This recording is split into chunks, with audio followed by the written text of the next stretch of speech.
ஒரு ஆலயத்தின் வெளியே ஒரு பிச்சைக்காரன் உணவு அறிந்து கொண்டிருப்பான். ஆலயத்தில் உள்ளிருந்து ஒரு மகான், மிகப்பெரிய மகான் வருகிறார். அவன் இந்த பிச்சைக்காரன் மகானின் காலில் விழுந்து வணங்கி, சுவாமி, நான் நெடுநாளாக பிச்சை எடுத்துக்கொண்டே இருக்கிறேன். என் வாழ்க்கை இப்படியே தொலைந்து போய்விடுமா? இதற்கு மாற்று வழி ஏதாவது இருக்குதா? நீ ஏதாவது சொல்லுங்களேன் என்று கேட்கின்ற போது அந்த மகான் சொன்னார், உன் தலையெழுத்து அப்படிதான் அப்பா, பிச்சை எடுக்கின்ற நிலை இருக்கிறது. ஆனால் ஒருவேளை இதை மாற்ற முடியும் என்றால் புத்தரை நீ அணுகினால் அதற்கான தீர்வு கிடைக்கும் என்றார். அதற்கு வணங்கி உடன்பட்டு செவிசாய்த்த அந்த பிச்சைக்காரன் நடையை கட்டினான் புத்தரை பார்க்க.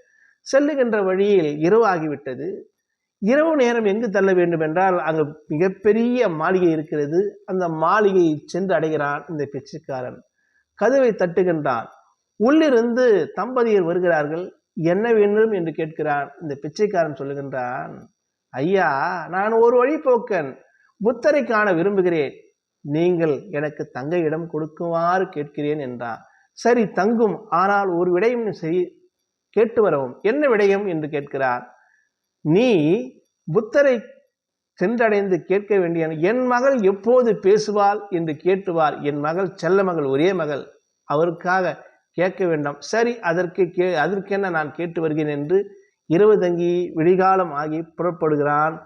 புறப்படுகின்ற போது மிகப்பெரிய குன்று, அது 500 கிலோமீட்டர் தொலைவு இருக்கிறது. எப்படி கடக்க வேண்டும் என்று முடியாமல் பதிவு வைக்கிறான். அங்கே ஒரு மந்திரவாதி வாசம் செய்து கொண்டிருக்கிறான்.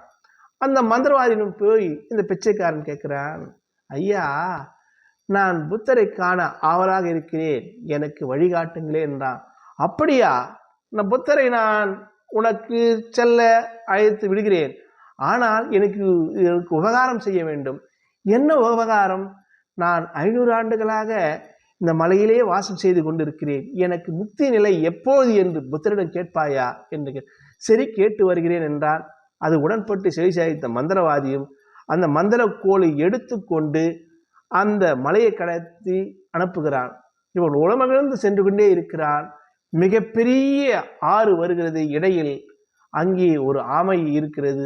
ஆமையிடம் போய் கேட்கிறான், நான் புத்தரை காண ஆவலாக இருக்கிறேன், நீ என்னை அழைத்து செல்வாயா என்று கேட்கிறான். அந்த ஆமை சொன்னது, நான் பறக்க ஆசைப்படுகிறேன், அதற்கு என்ன வழி என்று புத்தரிடம் கேட்டால் உன்னை அழைத்து செல்கிறேன் என்றான்.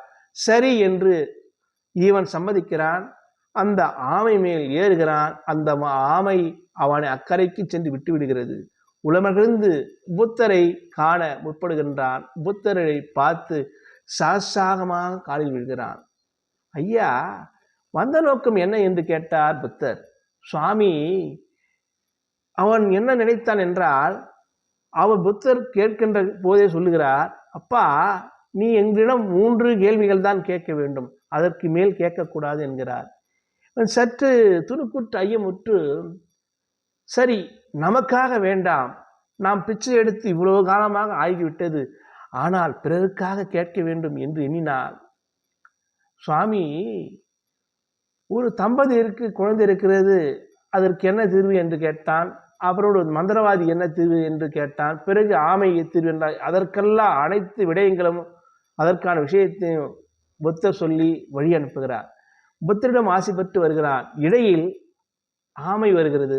ஆமையிடம் சொல்லுகின்றான், புத்தரிடம் கேட்டேன், நீ உன் ஓட்டை தூக்கி எறிந்தால் ஒழிய நீ பறக்க இயலாமல் இருக்கும், நீ எப்போது அந்த ஓட்டை வீசி எறிகிறது அப்போது நீ பறப்பாய் என்றார். அப்படியா, இந்த ஓட்டை வைத்துக்கொள் என்று அந்த ஆமை தருகிறது. அந்த ஓடு என்றால் ரத்தினமும் பவழமும் தங்கமும் நிறைந்த அந்த ஓடாக காட்சியளிக்கிறது. அந்த கொடுத்து விட்டு அந்த ஆமை பறந்து விடுகிறது. உலமகிழ்ந்து அந்த ஓட்டை எடுத்து கொண்டே போகிறார். இடையில் மந்திரவாதியிடம் சொல்லுகின்றான் இந்த பிச்சைக்காரன், நீங்கள் இந்த மந்திர கோலை வீசி எறிந்தால் ஒழிய நீங்கள் முக்தி அடைய முடியாது என்றார். அதற்கு உடன்பட்டு செவி சாய்த்த மந்திரவாதியோ, இந்த மந்திர கோலை நீயே வைத்துக்கொள் என்று அவனிடம் கொடுக்க அவன் முக்திகதி அடைகிறான். வழிபோக்கனாக அந்த மாளிகை வருகிறது. அந்த வழிபோக்கு நமக்கு அடைக்கலம் சென்ற அந்த மாளிகை சென்றடைகிறான். செல்லந்திரன் சொல்லுகின்றான், உங்கள் மகள் யாரின் மீது ஆசைப்படுகிறாரோ முதல் அவளை கண்டவுடனே பேச்சு வரும் என்றால், பேசிக்கொண்டே இருக்கின்ற போது மாடியிலிருந்து கீழே இறங்கி அந்த செல்ல மகள் கேட்கின்றாள், நேற்று இரவு தங்கியவர் இவர்தானா என்று கேட்கிறார். அந்த தம்பதியர் ஐயப்படுகிறார்கள், துணுக்குற்று ஐயமுற்று பார்க்கிறார்கள், தன்னுடைய மகள் பேசுகிறாளா என்று. உளமகிழ்ந்து அந்த பிச்சைக்காரனுக்கு தன் மகளையே கொடுக்கிறான். மந்திரக்கோலும் வந்தது, செல்வந்தனும் ஆனான். இந்த ஆமை கொடுத்த பழம் மொத்தம் தங்கம் நிறைந்த அந்த ஓடும் கிடைத்தது. அன்பு நண்பர்களே, இதிலிருந்து நாம் தெரிந்து கொள்ள வேண்டிய விஷயம் என்றால், ஒருவன் தனக்காக இல்லாமல் பிறருக்காக வேண்டி இறைவனை நாடுகிறானு, அப்போதே இறைவன் அவனுக்கும் சேர்த்து அருள்பாலிப்பார் என்பது கதையின் கூற்றாக சொல்லி விடைபெறுகிறேன். நன்றி, வணக்கம் அன்பு நண்பர்களே.